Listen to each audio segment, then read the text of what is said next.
Brought to you by Malcolm and supported by 3FM 92.7 Accra.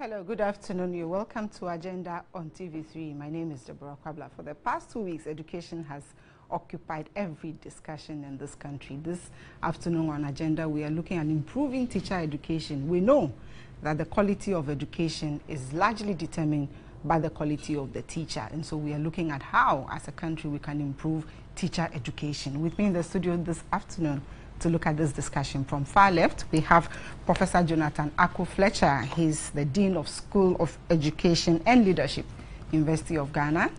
In the middle, we have Mr. Anis Hafa. He's an educationist. And on my immediate left, we have Mr. Prince Obinhima. He's the National Secretary, Colleges of Education Association, Teachers Association of Ghana. He's CTAC. And they are the gentlemen who are going to help us this afternoon to look at this very important discussion. We'll start with you, Professor. What's your preliminary views about free SHS? Even though we are looking at teacher education, we want to take your comments on free SHS starting and all the issues that has come up. Okay, thank you very much. And I've always said that free HHS, I think it's long overdue. We were very excited. The first time I heard about this, I couldn't wait. And all of us, and I think we had a discussion here some time ago about free HHS. And we were saying that, well, let's see what happens. And lo and behold, it's happened. So I'm really excited that we have free HHS here. Yes, and you, Anissa. The same here. The same here with Professor Fletcher. You know, I mean, we can't, as a country, we cannot make strides without the quality of even the way we think, the way we do things, the way we reflect on the society in which we live, the way we want to bring in an idea of how the international system works and how that can be incorporated in our own country. So education is key, but I also add this, also the environment too. See, I think our current president is doing two wonderful things, as far as I'm concerned. Focus on education, focus on the environment. So I'm really a happy camper, but let's see where we go from here. How about the demands by the private schools that they have been left out, and they have been key stakeholders in providing education for many years, but they feel left out? What's your view on that? Well, when you get into the private industry, it is a private industry. So what they might have to do is to begin to be creative, innovative, and add value to the whatever they are working on now. They need to be, you see, like education is an ecosystem. Ecosystem means that the public schools can do so much, but the private schools can add a different component. You see, so this is really what they have to do now. So look, are we going to be the same old thing and compete with the public schools, or can we be innovative and do things a little differently? The opportunities are always there, especially in the digital age. You know, so what they have to do, that they have to now go to the drawing board and look at their own essence. What is their vision for themselves? What is their mission for themselves? What is it that they can add value to their student crop? That's a challenge for them. You know, so I think it's a golden opportunity to redefine that. To redefine themselves. Say, how do we situate ourselves in the scheme of things now? But we cannot be pessimistic. That's my advice to them, that we need to be very optimistic. You know, when there's optimism, that means it's backed up with something that is different, something that's develop our own curiosity, and at the same time develop the innate curiosities of the students. This is a brand new day, and I think this is a golden opportunity. But what I would not like to see them do is to whine. You know, so that's, let's put that in perspective. So, how about the early challenges that we've had? Any views on that, and then we'll get into our discussion. For the challenges, I believe that the government, they envisaged that once a program gets rolled on, that's where the practicalities will dawn on all of us. So I believe the technical people on the ground are well equipped, and they will consult broadly so that the challenges that will come up, all of us collectively can deal with. I am particularly happy about the fact that It's happening like the first time Ghana qualified for the World Cup. And the euphoria. For the first time, a national program has been kicked off and is uniting the good people of Ghana irrespective of the political divides. I've listened to political party representatives, the likes of Aloti Jacobs, and then those from the MPP. Everybody is, encouraging, clamoring. So that in itself is good. For the challenges, we should know that human as we are, the key thing is to get started. Once we get started, all the nitty-gritties, the challenges, everything will be ironed out. And totally, I believe it's a good thing for Ghana. Well, let's listen to the president when he launched the free SHS at Okwapeman School. Let's listen to what he said about quality of teacher education, and then we'll come back to the studio. Well, this was launched at the West African High School. Let's listen to what he said, and when we come back, we will get into the discussion, improving teacher education in Ghana. We'll be back shortly. A well-trained, confident, and contented teacher is essential in the delivery of quality education. If we are to succeed as a nation, and if we accept that education is central to national development, then it is clear that quality teacher training is vital to our nation's development. It is for this reason that we are committed to teacher professional development through schemes such as Transforming Teacher Education and Learning, T-TEL. Government continues to implement T-TEL at a cost of 17 million United Kingdom pounds sterling. T-TEL is a 4-year Government of Ghana program supported by the UK's Department for International Development, DFID. It seeks to transform the delivery of pre-service teacher education in Ghana by improving the quality of teacher education and learning through support to all public colleges of education from 2014 to 2018. The program will enhance quality education delivery in our colleges of education, and we look forward to its continuous implementation after 2018. You're welcome back. You heard the president talk about quality teacher education. Prof. Fletcher, must we be inspired by what the president said? Absolutely. I've always said that teachers constitute the most important resource in education, and therefore every education system is as good as the teachers in it. If the teachers are good, learning may take place. If the teachers are bad, forget it. So the principal, the president had it spot on. Yeah, because you cannot have education system and not think about teacher development. So the T-TEL message is clear, and in the name it says transforming teaching and learning and teacher education as well. So it's a very, very good thing, and I know for a fact that this project, I think, is going to run we'll come to the T-TEL proper and look at it in detail and what it seeks to do and all that. But we're looking at the president, the first gentleman of the land, looking at teacher education as part of a critical education policy. And that's really what we're seeking to get your views on. Yeah, he's got a spot on. The level of inspiration that... Yeah, he's got a spot on. I think he's leading the charge that teachers must be considered when it comes to quality education. And so, yes, he's got it right. Anisafa, how critical is the quality of teacher education to education in Ghana? Well, you know, my whole life has been around education. And I was lucky to have involved myself in a program called the Gifted and Talented Education in California. I taught there for about 10 years. That's the first time I realized the importance of how we prepare teachers. And then I also, we can look at international aspects of it. We are kind of late, but it's not too late. If you look at a country like Finland, it's more difficult to get into the School of Education than in medical school. And in parts of parts of the United States, they thought about the idea of paying $100,000 to bad teachers and remove them out of the system so they can do something else, so that their how do you call it, their lack of preparation and their lack of ability does not affect the lower children. You see, when you are a person who's in charge of 30 kids or 50 kids and you don't raise them properly, you destroy them for life.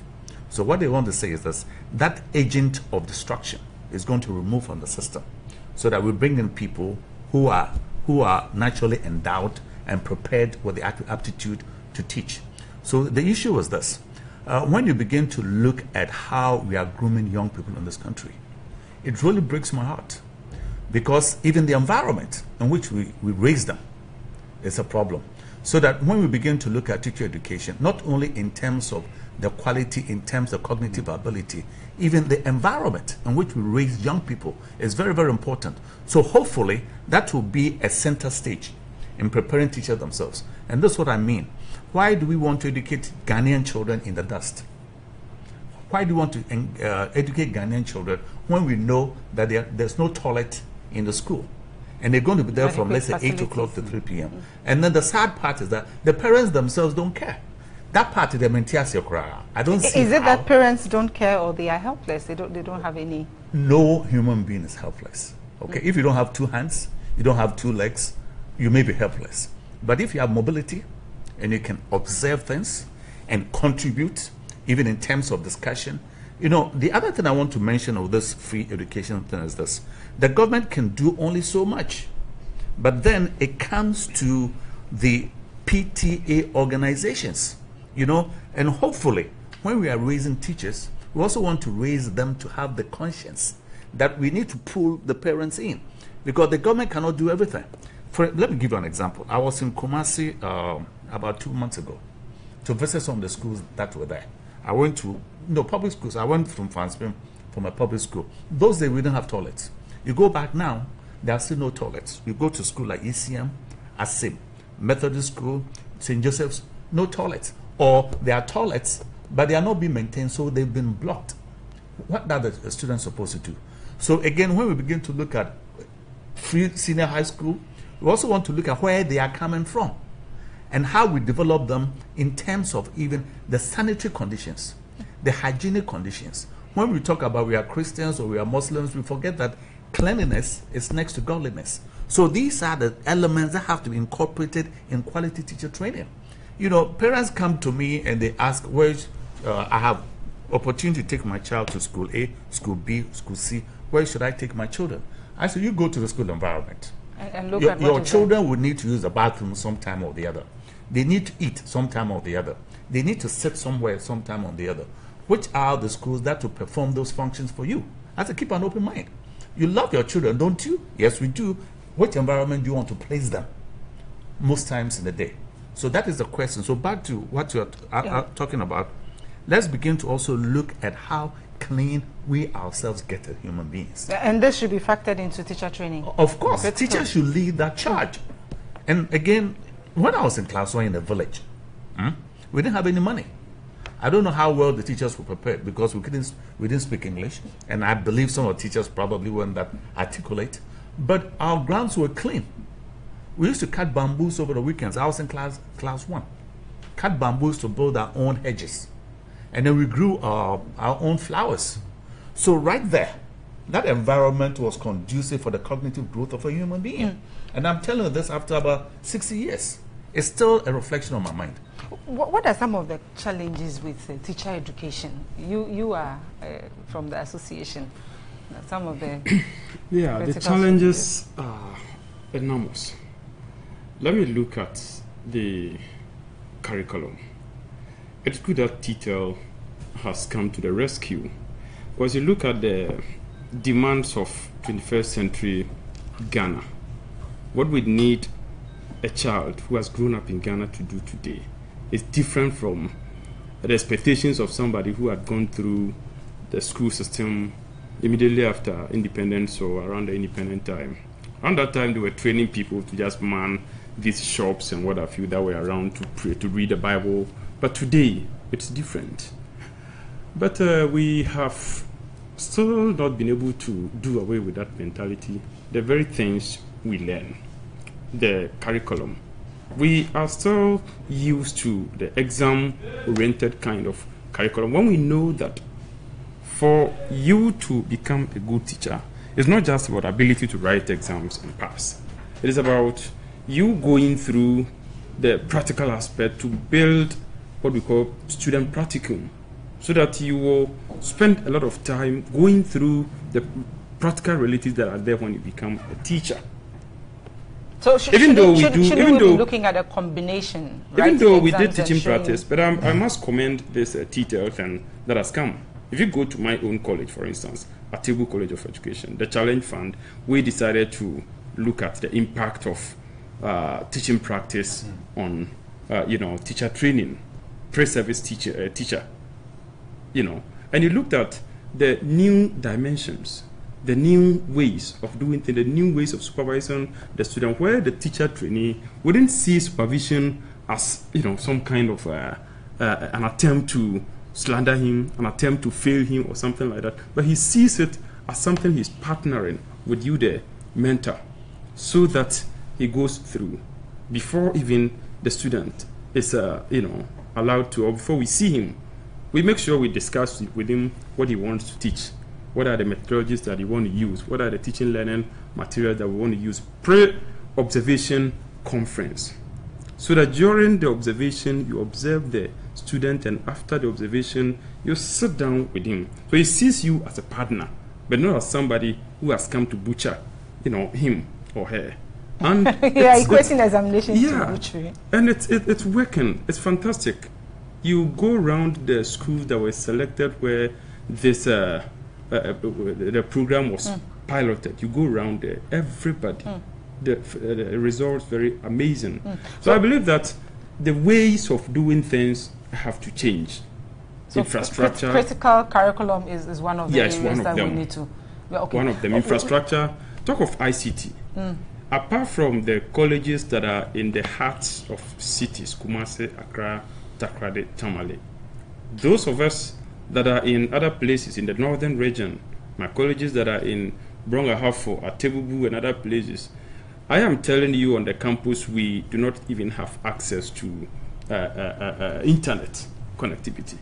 So in 21st century, how do we prepare a teacher to be able to deal with the realities, to be able to impart when the teacher trainee undergoing this kind of training? So the idea is good, but let us make sure that it doesn't look good only on paper.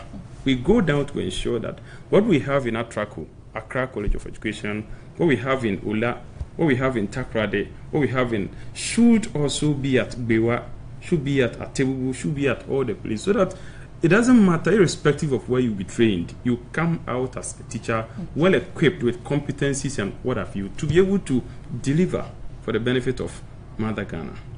Yeah. Prof, he's mentioned a number of challenges: infrastructure, curriculum, I'm sure human resource, and all those other things. Is T-TEL in to change the game? Yeah, absolutely. And then this is where, and I was very happy when he was referring to the T-TEL and the practicum.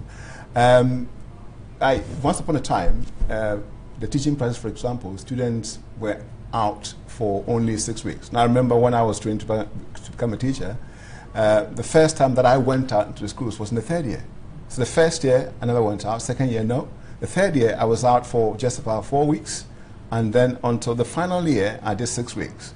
And things have changed, because for me, teacher training or teacher education does not happen in the colleges or universities. Teacher education, teacher training, they must happen in the schools.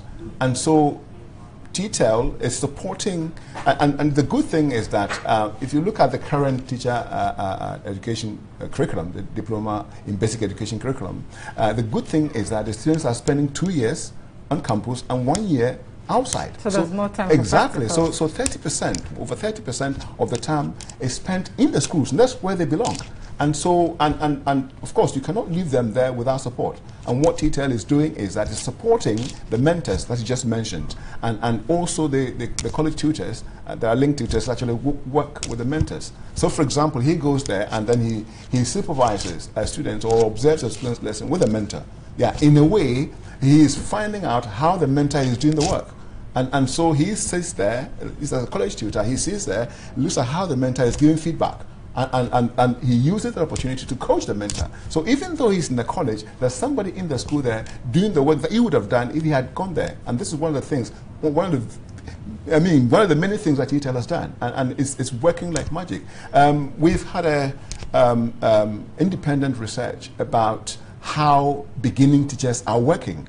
Now, there was a baseline data collected. There was baseline data collected. Now, if you look at the baseline data, it tells you that beginning teachers were just talking at students. They were pupils. They were just giving direct instructions. Now it's all changed. We had the midline survey quite recently, and a lot of them are using interactive approaches. They're using gender-sensitive strategies. So I'm very happy that, and I'm hoping that, and the college teachers have done very, very well, but actually, because obviously the students, teachers are looking up to them to give them the support. And it seems to me that because we teach the way we are taught, and the way the beginning teachers are teaching now, the implication is that the college teachers are doing very well using interactive methods and materials. We should expect that to keep healing our education system over time. Yes. Mr. Hanisafa, we have a number of challenges in the education sector.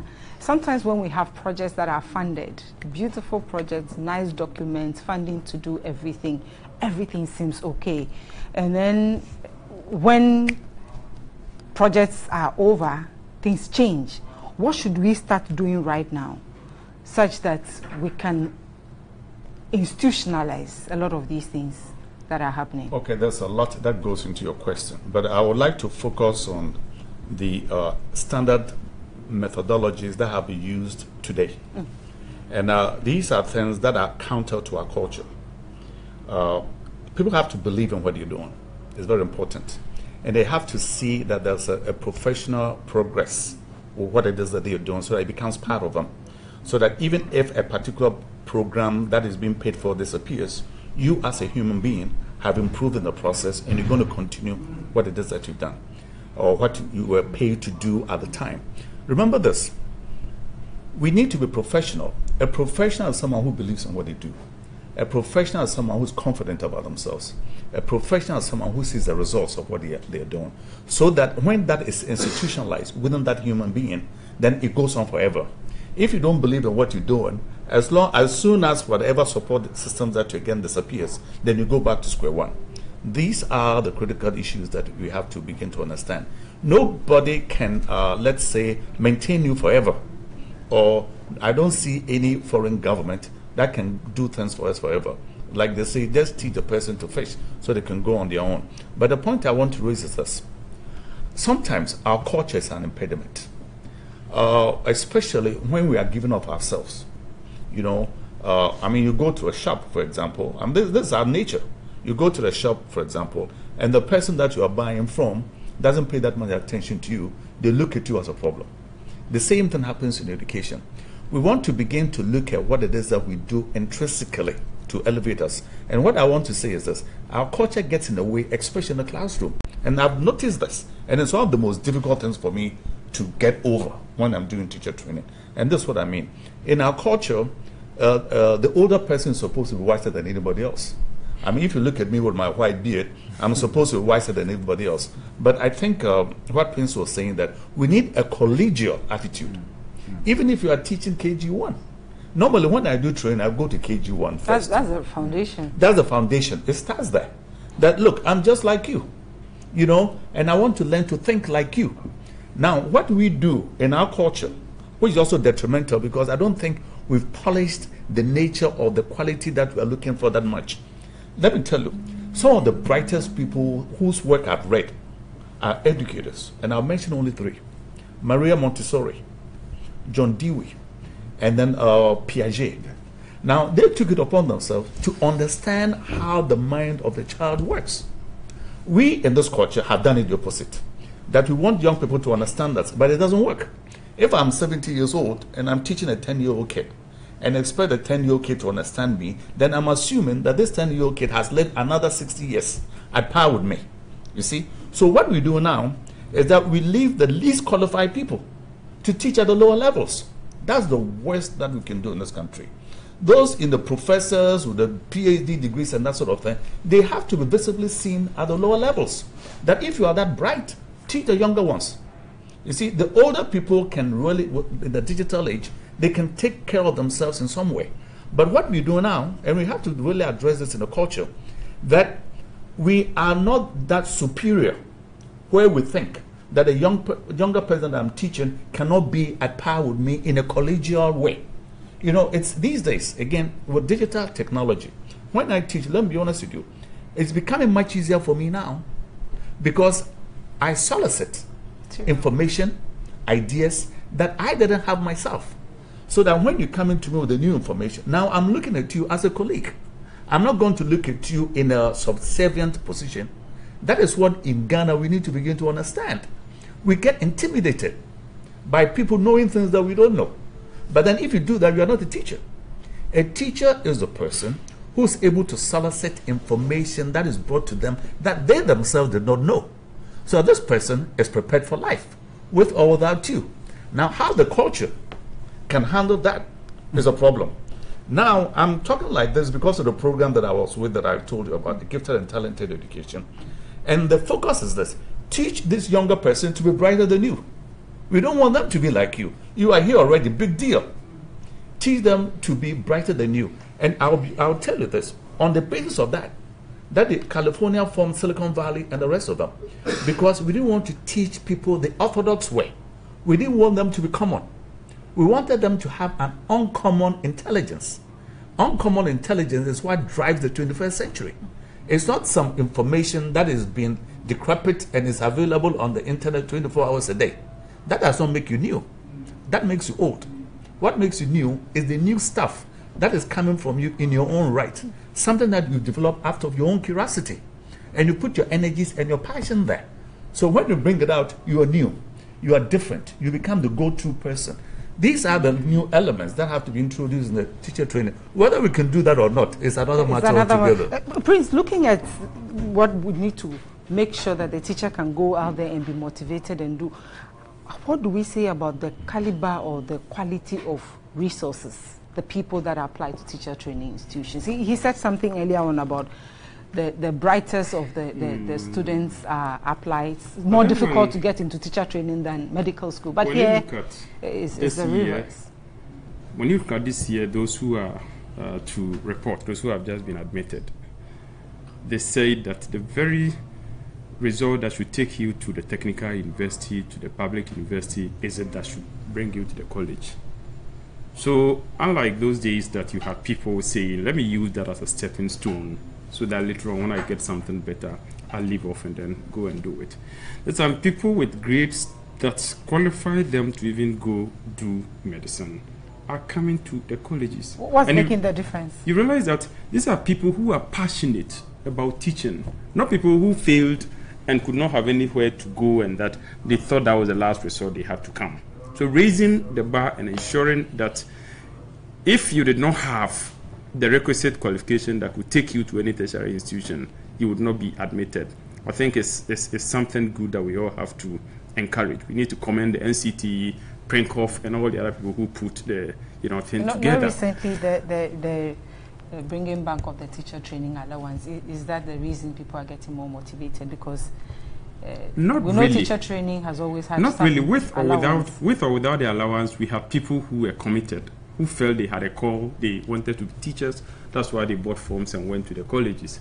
Motivation, I think, should be one other thing that we need to look at seriously, because we are not only talking about at the end of the day, the T-TEL and all these things we are talking about. It's the teacher, the college tutor, that is going to see to the implementation of all these things. And where I'm coming from, a unionist representing the teachers in the colleges, I believe that due recognition should be given to the teacher who teaches in the college, so that attempt to be made to harmonize and standardize the kind of allowances and what have you that are there for the tertiary institutions. Because by the passage of Act 847 in 2012, the colleges have also joined the tertiary. That's why we now have the mandate to train diploma holders to teach in the nation's basic schools. Currently, we are at the fair wages negotiation for conditions of service, and one of the things that is at the heartbeat of all the college teachers is the issue of market premium. Why should you say that market premium is on a freeze by government white paper in 2012? So what the current public tertiary education institutions are enjoying is interim, so you cannot grant it to us. Meanwhile, we did not say that you should make a tertiary. So if it's interim, why not grant it to us, so that when the new one, or the tentative one is ready, you replace it with the old one. In that case, people feel discriminated against, and the laws of Ghana are against any form of discrimination. You see the point? So sometimes it goes beyond saying that we are committed to ensuring that teachers are motivated, when indeed the reality is on the ground. Because as trainers of trainers, if we show you our pay slips, it's not any different from the product that we train them. And this doesn't happen anymore. So you are talking about motivation for the trainer of the is teacher. Key. All these things we are talking about can work best when the teacher, the college teacher, feels duly recognized, highly motivated to work, so he can stay. Because we have other people who are PhD holders. We have doctors who are at the college level. They are now all leaving for the universities and the technical universities, because they are needed over there. When they go there, they will take 3 times, 4 times what we are taking in the colleges. So the very spirit behind the implementation of the market premium to attract and retain people with critical skills should be extended to us. I'm telling you, the college teacher is very critical, because we are the only category of teachers, I stand for correction though, in Ghana, who teach content, methodology, and education itself. Prof, I stand for correction. We teach methodology. In the university, not all teachers teach the methodology, but we, every subject, in our case, every subject that you teach both content and methodology. And it's not every teacher in Ghana here who can teach methodology. Prof is coming from the university. But he knows that some universities will do the same thing. And particularly those in college of education, I understand. I'm saying for us, all of us do. Yes, because all of us do. So for the then, we all support college that should be improvement in pre-service, teacher training, so we can have the best for Mother Ghana. But I think that the college teacher should be motivated, and what is for other tertiary teachers should be extended to him. It's non-negotiable. Well, we'll go for a break on that point. When we come back, we'll spend some time to look at the teacher who trains the teacher, the resources that they themselves have, the quality of teachers who train the teachers who are teaching our children. And we'll look at how to make sure that the things that we are starting now can be sustainable, so that our education will be quality. We'll be back shortly after this break. You're welcome back. This is Agenda on TV3. We are talking about improving teacher education, and my guests are still here. Professor, the teacher motivation is very critical, because these are the people who are training the teachers. Yes. And so if the teacher who is teaching the teacher is not motivated, we have a huge issue. Absolutely. How should we go around teacher motivation in the colleges of education? Yeah, in the colleges of education, Secretary has already mentioned the salary and the conditions of service. And I think apart from that, you need to make sure that the resources that they need to work with. I've always said that teachers, sometimes people say teachers want this, they want that. Teachers are comfortable when they have the resources with which to work with. And I've always said that if you give a teacher a board marker or a piece of chalk and tell them to get on with the job, now, what can they do? Not a lot. And unfortunately, we have this impression that once you have to train a teacher, he has the skills and the knowledge, and therefore they can do the job without the resources. So the first thing is that the thing that will make people love teaching is when they have the resources which to work with. So that's the first thing. And also, teachers want to progress. They want to make sure that they're improving in their careers and so on. And so the other thing that you need to look at is teacher professional development. You're developing them so that they will then enhance their professional duties, but also it gives them the opportunity to do other things. For example, if you had people have actually gone through the College of Education, and they have gone from the College of Education to other places, and we've just talked about people leaving and becoming heads of secondary schools, for example. They've developed the skills. Now, they've been given the opportunity to develop their skills in those circumstances, and that is why they are able to take on, more difficult tasks, if you like, jobs that they want to do themselves. So apart from the salary and conditions of service, for me, empowering the teacher and making sure that the teacher is ready to move to the next level in his career is very important. And this is what T-TEL is doing. For example, T-TEL, and Secretary has already said that in the colleges, T-TEL has, with the help of the principals and the tutors themselves, instituted, professional development programs, that weekly, sessions, and that is fantastic. And apart from the fact that they are learning in order to help the pupil or the students learn, they are developing themselves. And I've always said to them that, some of us had the opportunity to study outside this country, and some of us had to do the thing they are doing now. And that is why we are still living, because they had the opportunity. But as I said, if it's going to be a case where after T-TEL, that is not going to be sustained, that will be very, very bad. And so you need to find ways in which you can sustain that. And in addition to that, you also need to look at the places where they live and housing. And although I have said to my colleague, because I was once a training college tutor, and therefore I have gone through the system, they know me, but I've said to my colleague that whatever you do, never fall in love with your bungalow, because you will not leave. You will not live there forever. Yeah, exactly. But then, having said that, we need to make sure that they are living comfortably, so that they will be able to deliver the curriculum. Prof, you made a point about continuous improvement, yes, and for the teacher, that's very important, and you said T-TEL is doing that. Yes.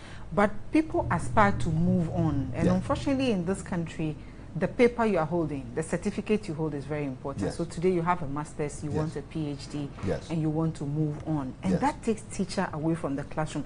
How should we manage the practical education plus the certificate that people aspire to hold, so yes, that they can progress in their careers? Yes, and again, what my answer to that is that, as I said, if you look at this weekly teacher training or professional development, sessions that tutors are going through, for me, you need to recognize that. You need to give them certificate to suggest that they've gone through that. It's something that, for me, is key, and I'm sure T-TEL is working around that, trying to make sure that tutors are giving the certificate for the recognition, but also to help them to move to the next level. And you need also to put in place, and they are already in the tertiary system, and they know that in the tertiary system you need to publish in order to progress, and also we need to give them the opportunity. All we can do is to help them to publish and progress, and within the system itself, because I know there are ranks within the R system. You have a tutor, a senior tutor, and so on and so forth. What we need to do is to find ways in which we can support a lot of them to move from the tutor rank to the senior tutor rank, and then beyond. So we try and keep them within the system itself. And as you rightly said, people are leaving, and that's not very good for teacher education, because experienced ones are leaving. They're leaving, to work in the university, leaving to become heads of second cycle institutions, secondary schools. That is not the best, and therefore we need to. It's firing on all cylinders, making sure that we're using a number of things: the salary, the conditions of service, the opportunity for them to progress, develop professionally, so that they will be able to move to the next level.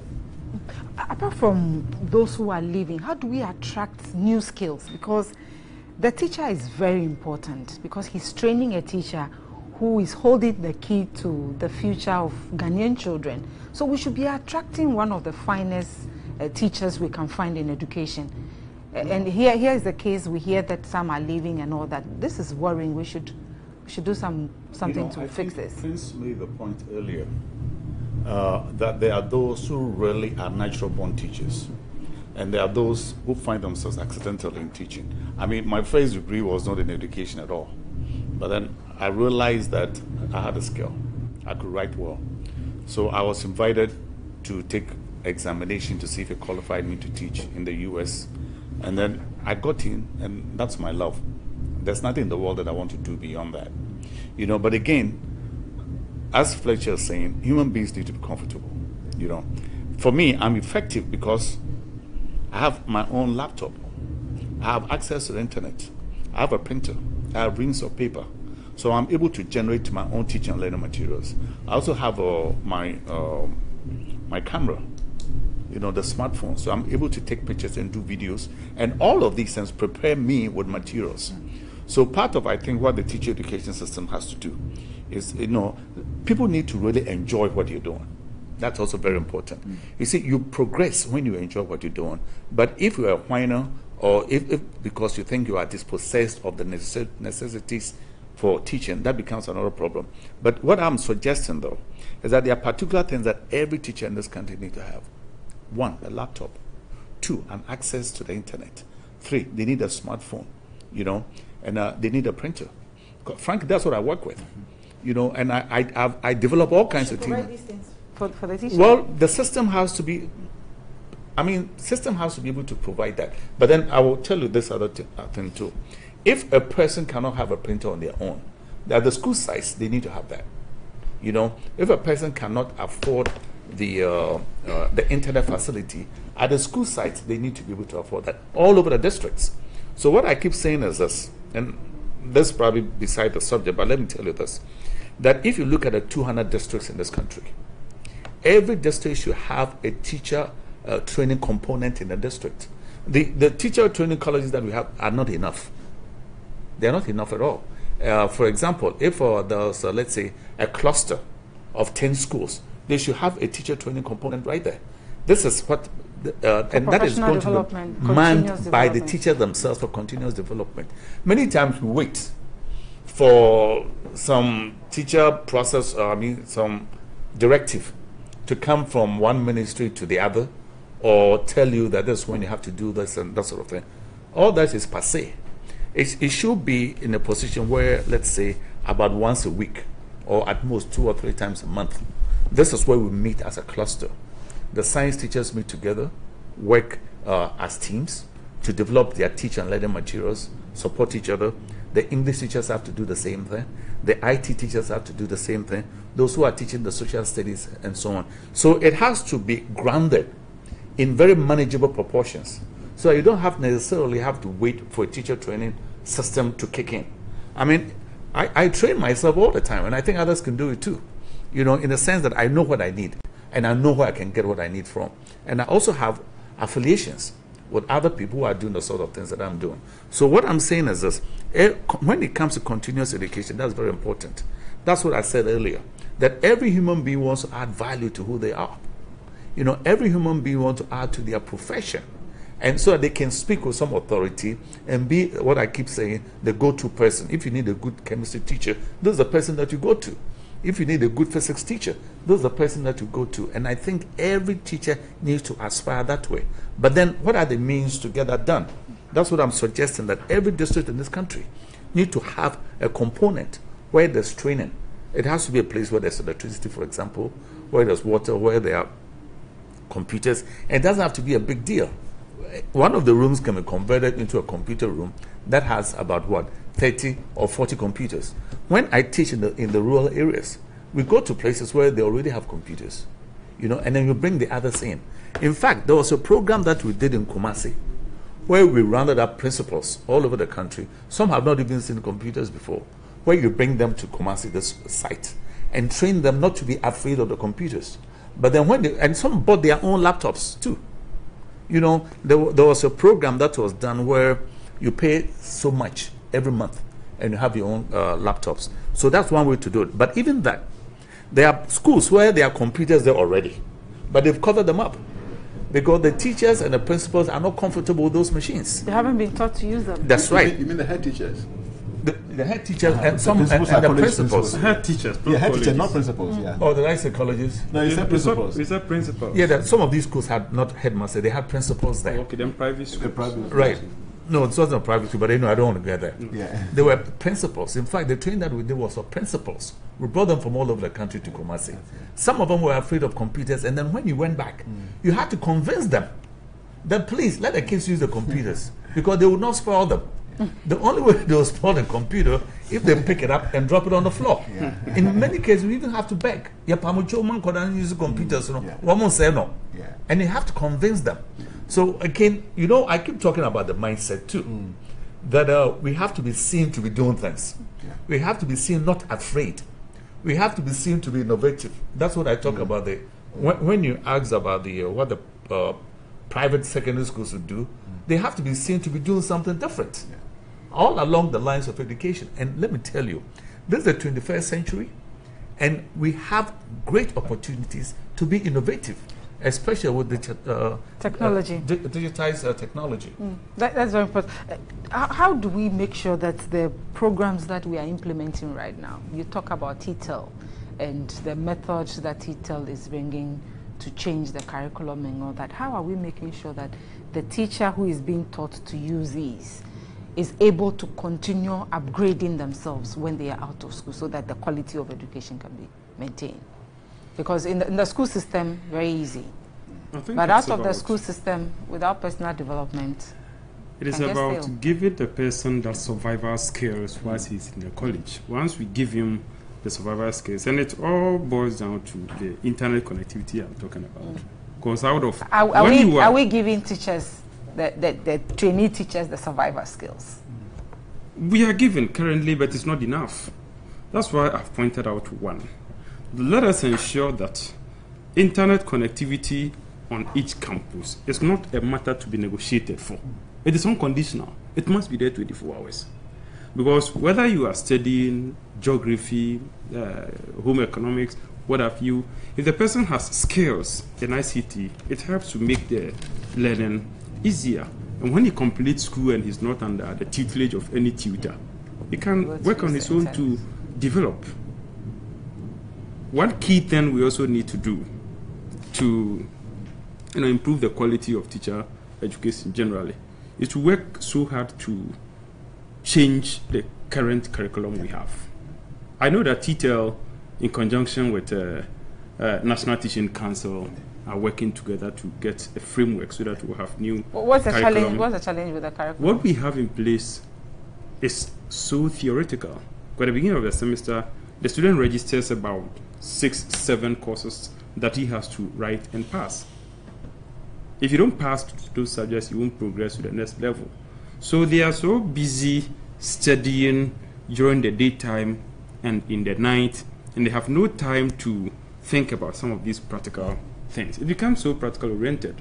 So some of these things that we are doing, why can't we for one semester say that, well, the courses you are even going to mount will be internally examined. So practical group work, practical teaching practice and what have you.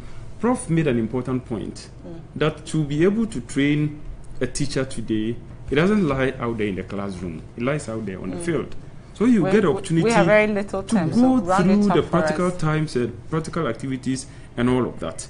And one key thing, we should ensure that we retain the personnel that we have. Okay. And it comes down to the point I was making. Let's go because if somebody joins the college system now, there are certain activities that it takes him about 3 years before he can adapt. Take teaching practice provision as an example. You cannot come today and feel very comfortable. Those who come, they are attached to the group as and when we go out, they observe for 2 years, 3 years before they adjust. So if the current crop of teachers we have are leaving, okay, because let me end. They are leaving because they are dissatisfied with the conditions of service, because of market premium, because of other things. It means that it's going to affect teacher education generally. If we allow all these people who have stayed for long and built capacity and the system is benefiting from their expertise to go just like that. Well, that's very important. Prof, please give us your last words in a few words. We have very few minutes. Very good. Thanks very much. And I think all along we've been talking about pre-service teacher education. But also the good news is that there is also something available when they've left the college. There is this PTPDME, which is a pre-tertiary teacher professional development and management.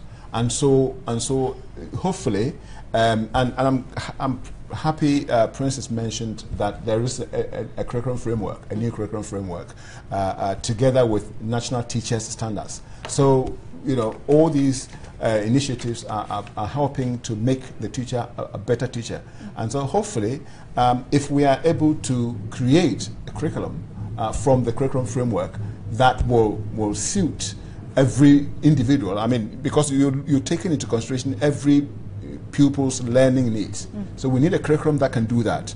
And so if we're able to get that, then of course the teachers' work will be more fruitful, because in that case they are supporting. So curriculum, the most critical. At the moment there's a curriculum framework, and there is a new national teachers standards together with the curriculum. So hopefully we'll be able to change that and then and make things work. Your last words in 30 seconds. My last word is to the parents, that here we are, where we have introduced the free senior high school. They need to be seen visibly helping out. And what that means is that they need to go to the schools where their children are, because the government cannot provide everything for everybody, so they begin to also chip in. So contribution of parents will it's very important. So what I'm saying is that they have to really reinforce the PTAs. That's very 10 seconds. Yeah, 10 seconds.